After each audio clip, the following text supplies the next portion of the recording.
সাৰংগ সৌবীৰ প্ৰতিবিন্দ আদি পঞ্চ পুত্ৰ দ্ৰুপদীৰ অতিৰথী মহাৰথী কটু অৰ্ধৰথী ও তাহাৰ লক্ষণ কহোঁ শুনা মহামতী একে একে ৰথে উঠি কৰ সংগ্ৰাম নিশ্চয় জানিবা তাৰ অৰ্ধৰথী নাম ও হাজাৰৰ ৰথক এক ৰথে কৰে ৰণ মহাৰথী বুলিয়া কহয় সৰ্বজন এখন ৰথৰ লগত যিজনে যুঁজিব পাৰে এখনে এখনে সেইজন হ'ল অৰ্ধৰথী আৰু যিজনে হাজাৰখন ৰথৰ লগত যুদ্ধ কৰিব পাৰে সেইজন হ'ল মহাৰথী এতিয়া অতিৰথী কোন সেইটো ক'ব এতিয়া এই ৰাম একে একে ৰথে উঠি কৰ সংগ্ৰাম অসংখ্যাত ৰথ লেখা জোখা নাহি যাৰ একে ৰথে যুঁজে অতিৰথী নাম তাৰ ও আমাৰ দেখিও মুখ্য বীৰগণ ও কৃপকৃত ব্ৰহ্মা অস্বস্থমা দুষাসন অতিৰথীকাক বোলে এতিয়া যি য'ত লেখা জোখা কৰিব নোৱাৰা ৰথৰ লগত যিজন যুঁজিব সেইজন হ'ল অতিৰথী নহয় এই সিহঁতি বীৰ সেইবিলাক বীৰৰ লগত যুঁজিব তাৰমানে অতিৰথীয়ে তেওঁলোকে এখন এখন প্ৰত্যেকে এখন এখন ৰথ লৈ আহিব অস্বস্থমা মহাৰথী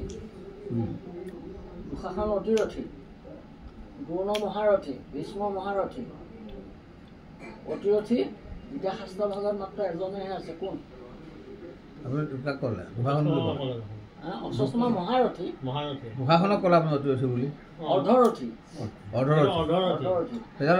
অৰ্জুন হ'ব আকৌ অৰ্জুন অতিৰথী এইকেইটা চবেই শুনিছিলে ন হেৰি কৰ্ণ নহয় নেকি নহয় কৰ্ণ মহাৰথী এ ৰাম কৰ্ণ যাবি কৰ্ণ ভূৰি সবা ভগৱত শাল্ব শৈব কাম্বুজ যে বীৰ জয়দ্ৰথ বিষকেতু বিষসেন ভীষ্ম গুৰু দ্ৰোণ সুশৰ্মাক আদি কৰি সংসপ্ত গণক সেইবুলি বীৰবিলাকৰ নাম কাঢ়িছে এ ৰাম বৃন্দ অনুবৃন্দ যাবি সংগ চেদিপতি সকজে যবন ভাল ভদ্ৰ জংগমতী অশুভে গমলাৰ কীট বীৰ ভদ্ৰ ভানু পুৰঞ্জন ভগীৰথ পাৰিপাত্ৰ থানু এ গদ শত ধনু বীৰময় মত্ৰা ও বিতি সূত্ৰ চেদিপতি কাম বীৰ দত্ত মোক আদি কৰি শত ভাই ধনুৰ্ধৰা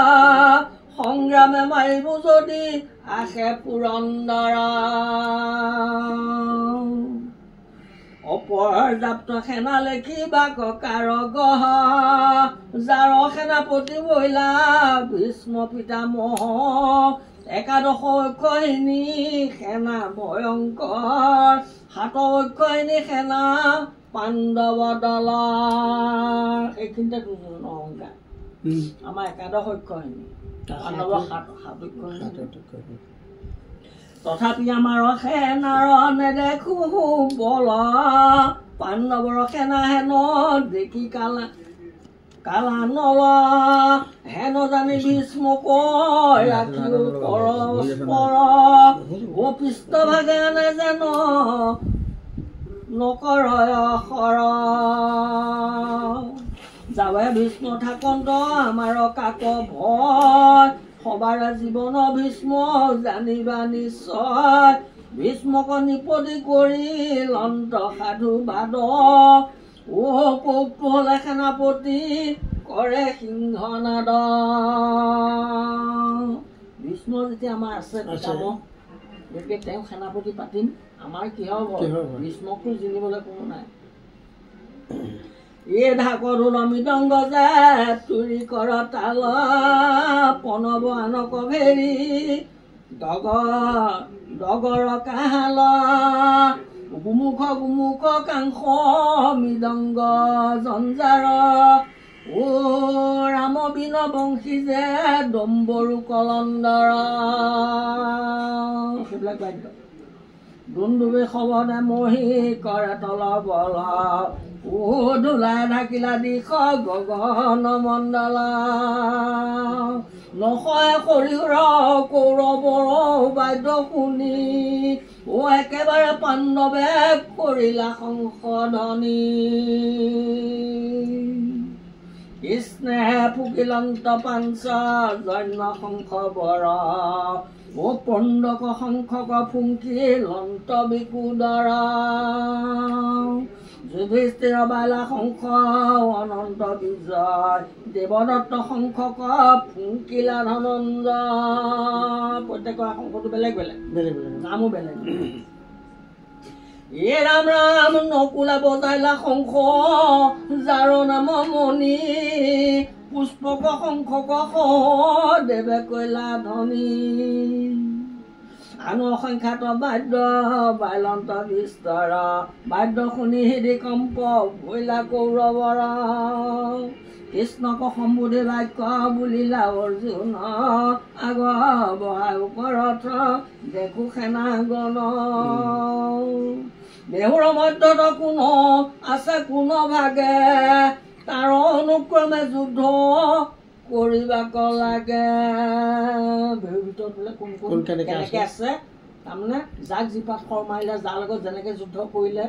টিকিব পাৰিম তেনেকে বোলে যুদ্ধ কৰিব লাগিব এতিয়া এই যুদ্ধ কৰা আগতে চক্ৰ বিহু তৈয়াৰ হৈ গ'ল নেকি তৈয়াৰ হৈছে গ'ল চক্ৰ বিহু মানে কি সৈন্যবিলাকক সজাই পেলাই এইখিনিত থাকিবি এই আমাৰ ক্ৰিকেট খেলত যেনেকে মানে চক্ৰ বিহুখনতো আপোনাৰ দ্ৰোণাচাৰ্যহে সজাইছিলে হয় নহয় ভীষ্ম যেতিয়া মৰিলে তাৰপিছতে দ্ৰোণাচাৰ্য সেনাপতি হ'ল সেনাপতি হওঁতেহে দ্ৰোণাচাৰ্য চক্ৰ বিহুখন সজাইছিলে চক্ৰ বিহু তেতিয়াহ'লে এখন কেনেকৈ চক্ৰ বিহু বনালে নহয় এইটো কথাটো এনেকুৱা মানে এইখন হ'ল সমগ্ৰ যুদ্ধৰ চক্ৰ বিহু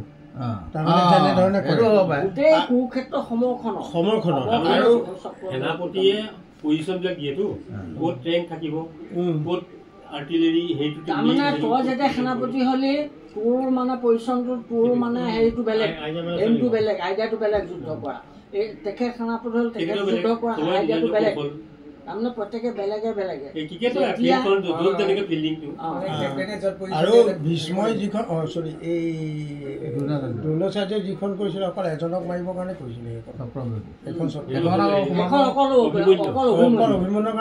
সোমাব পাৰে ওলাব নোৱাৰা এই অভিমন্যুক যেতিয়া বধ কৰিব নোৱাৰা হ'ল সৈন্য সামন্ত যেতিয়া আমাক এদায় কৰি দিছে তেতিয়া গোটেইবিলাকে চিন্তাত পৰিলে চিন্তাত কৰি পেলাই তেতিয়া দ্ৰোণাচাৰ্যই ক'লে যে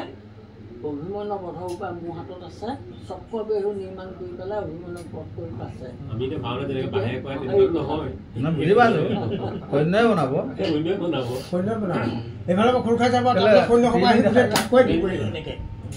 সেই বিহুখন আমি এনে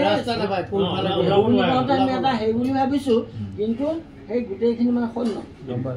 চব সৈন্য এ ৰাম কৃষ্ণে বুজিলন্ত অৰ্জুনৰ অভিমত উভয় সেনাৰ মধ্যে ৰাখিলন্ত ৰথা ধনু ধৰি পাৰ্থে টানি কৰিলা টংকাৰ দুইশৰে গুৰু কজে কৰিলা নমস্কাৰ দুপাত শৰ্মাই পেলাই গুৰু ওচৰলে সেইটো গুৰুলে যুদ্ধখন নহয় এটা নমস্কাৰ এই গুৰুৰ চৰণ আগে পৰি গলা শৰ দ্ৰোণে বোলে অৰ্জুন বিজয় হৌক তোৰ সেইকাৰণে গুৰু আশীৰ্বাদটো বহুত ডাঙৰ গুৰুৱে কিন্তু সেইদিনাটো অৰ্জুন এতিয়া আমি যদি কিবা এটা কাৰ্য আগবাঢ়ো আমি কোনজন গুৰুৰ পৰা আশীৰ্বাদ ল'ম আচলতে আমাক আশীৰ্বাদ আমি যিজনৰ পৰা শিক্ষা লৈছো আমি যিজনৰ পৰা শিক্ষা মোৰ প্ৰশ্নটো এটা হেৰি আছে মানে তাৎপৰ্য এটা আছে এতিয়া আমাৰ গুৰু কেইবাজনো হ'ল নহয় প্ৰথমতে পিতৃগুৰু তাৰপিছতে শিক্ষাগুৰু এতিয়া আধ্যাত্মিক তাৰপিছতে দীক্ষাগুৰু আধ্যাত্মিকতাৰ দিশটোত আধ্যাত্মিকতাৰ দিশটোত সেইবিলাক গুৰুত নাই দেখোঁ এই আমাৰ ধৰ্মীয় আধ্যাত্মিকতাৰ দিশটোত অকল আমাৰ এই শিক্ষাগুৰুজনে দেখাই আছে তাৰমানে শংকৰ গুৰুহে দেখাই আছে মানে আমি এনেকৈও বুজিব পাৰোঁ কথাটো যেনেকৈ ধৰক আমি পিতৃক যি সময়ত আমি গুৰু মানিব লাগে সেই সময়ত মানে সেইটো কাৰ্য কৰিছোঁ আমি যেনেকৈ ৰাতিপুৱা ক'ৰবালৈ গৈছোঁ দেউতাৰ ভৰিটো উঠোৱে ওলাই এতিয়া পিতৃ সেৱা কৰিলে হ'ব জানো নহয় জানো শৰীৰটো ভাৱে গুৰু আমাৰ কেইবাজনো হ'ল আপুনি কোৱাটো আৰু আত্মাৰ কাৰণে গুৰু এজনেই যিজনে আমাক জ্ঞান দিলে থিয়াই থাকিবলৈ যিটো শিকালে আমাক কেনেকৈ থিয় হৈ থাকিবলৈ কেনেকৈ মানুহ হৈ থাকিব সেইটো আধ্যাত্মিক গুৰু সেইজনে হৈছে আমাৰ প্ৰকৃত গুৰু আধ্যাত্মিক গুৰু এতিয়া শংকৰ গুৰু গুৰু টিকেট আৰু বাকী আপোনাৰ ধৰি লওক বস্তুগত দিশে যদি আপুনি আমাৰ স্কুলতো গুৰু আছে স্কুলৰ গুৰু হিচাপে মানে প্ৰত্যেকে এজন এজনৰ ওচৰত সংগ্ৰহণ কৰিছোঁ নহ'লে সেইজনো আমাৰ গুৰু সেইজনো গুৰু এতিয়া কথাটো সেইটোৱেই আপুনি আপোনাৰ ওচৰত মই শৰণ ল'লোঁ শৰণ আপুনি শৰণাচাৰ্য গুৰু হয়নে নহয় তাৰপিছত যেতিয়া আমি হওঁ কিবা এতিয়া ধৰক সেই তেখেতে যুদ্ধৰ কাৰণে গৈছে তেখেতে যুদ্ধ শিকাইছিলে সেইজন যুদ্ধৰ গুৰু যিখন শিক্ষা দিছিলে তেওঁ কিন্তু অৰ্জুনৰ গুৰু ভীষ্ম নহয় এতিয়া আপোনাৰ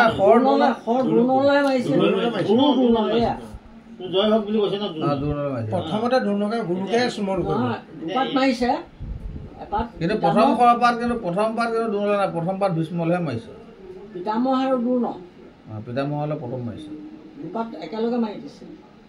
তেওঁ এপাত পানৰ পৰা 1000 পাত হৈ যায় সেইটো বুজি পাইছোঁ কিন্তু আমি দেখা মতে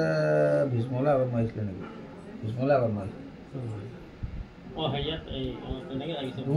দ্ৰোণলৈ যুদ্ধ আৰম্ভ কৰোঁতে মৰা নাই দ্ৰোণলৈ যেতিয়া সেনাপতি হৈ যেতিয়া আগবাঢ়ি আহিছিলে তেতিয়াহে মাৰিছিলে যুদ্ধ আৰম্ভ কৰোঁতে এইটোতো আপুনি চাওক না যেতিয়া হেৰিয়ে অৰ্জুনে যেতিয়া ধেনু মাৰিবলগীয়া হ'ল দ্ৰোণকো দিছে ফাৰ্ষ্টত মাৰিছে নাই মই তেতিয়া আশীৰ্বাদ দিছে ভৰিত পৰিছে সেইটো কথা নহয় এনে কথাহে পঢ়ি যাওক গুৰুৰ চৰণে আগে পৰি গ'লে গুৰুনে বোলে অৰ্জুনৰ বিজয় হওক তাৰ আগৰ কোপ গাই দিছো দেই তোৰ বিহু মধ্যে অৰ্জুনৰ দেশন্ত গয়া পাছে যতেক বান্ধৱ বন্ধু যুদ্ধে আঁকি আছে এইটো বিষাদ যুগে আৰম্ভণি হৈছে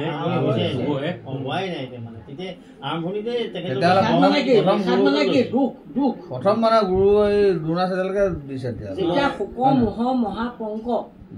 মাজে যেতিয়া সোমাই গ'ল সেইটো হ'ল বিষাদ তাৰমানে মনৰ বেদনা এই গৈ আছে এতিয়া বেদনা আৰম্ভ কৰিছে বেদনালৈ যোৱাই নাই যোৱা নাই এ ৰাম কি পচস্তমা আৰু ভীষ্ম গুৰু দ্ৰোণ